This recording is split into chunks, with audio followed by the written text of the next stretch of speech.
Way up yonder in them high tall peaks where the yellow pines grow tall, Sandy Bob and Rusty Jiggs had a roundup camp last fall.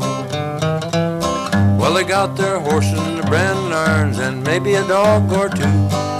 Swore they'd brand on thick-haired cattle that came into their view.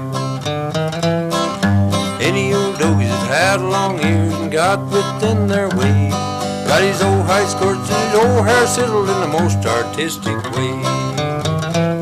Said Sandy Bob, the Rusty Jig, as he threw his heart twist down, I'm getting tired of this cowboy life and I think I'll go to town. So they saddled up and they headed for town. It was a long, hard ride. Them was the good old cowboy days when a man could all up his inside. They started in at the Dayton Inn at the end